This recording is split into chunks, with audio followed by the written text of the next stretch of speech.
Et puis aujourd'hui, journée mondiale du tourisme. Le tourisme, vous le savez, est l'un des secteurs qui contribuent à l'économie des pays. Les zones rurales sont les milieux les plus remplis d'histoire et de mystères, pouvant faire objet de découverte. Alors en quoi le tourisme rural peut-il impacter le développement à l'échelle nationale? Nous proposons de suivre ce magazine réalisé par Fifamé Salomé Atadji pour y comprendre les véritables raisons. Le tourisme est perçu comme facteur de réduction de la pauvreté, surtout dans les pays en voie de développement. Sa mise en valeur est une préoccupation pour les dirigeants à divers niveaux. La politique des États se concentre généralement sur l'essor du tourisme urbain. Pourtant, le milieu rural regorge également d'énormes potentialités.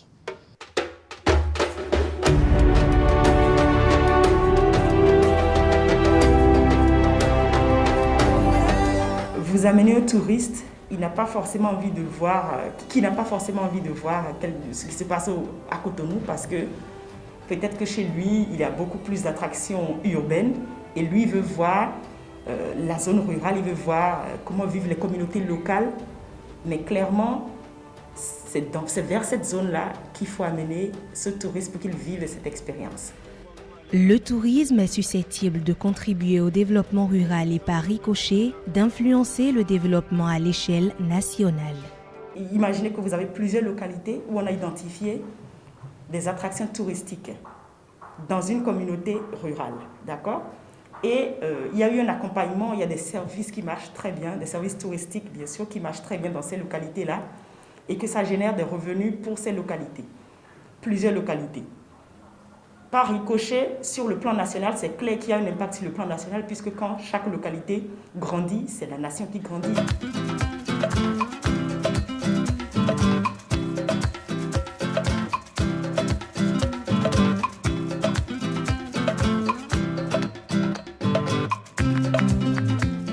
Le visiteur béninois ou étranger ainsi peut être heureux de vivre des moments merveilleux à travers une déambulation dans notre pays, notamment le parcours exceptionnel de la chaîne de montagnes de la Takora avec l'ensemble du bassin versant des cascades de Tanougou. Les visites à bord des bateaux de pêche à Granvier sur le lac Aémé.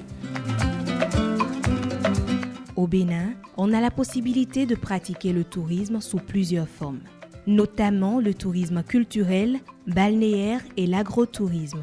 On retrouve également le tourisme religieux et l'artisanat. Et le gouvernement œuvre pour leur métamorphose afin de les rendre plus attractifs. Au cœur de cette offre touristique diverse que nous avons, du safari au balnéaire, il y a le patrimoine historique et culturel qui fait la singularité de la destination Bénin. Sur 7 projets phares, 5 sont autour du patrimoine historique et culturel. Esclavage, vaudou, histoire de Ouida, c'est Ouadabomé, Amazon, voilà, c'est notre richesse ça. Et voilà pourquoi le gouvernement a décidé d'investir de manière très importante parce qu'on y croit et qu'on sait que là, nous tenons vraiment notre force et notre singularité.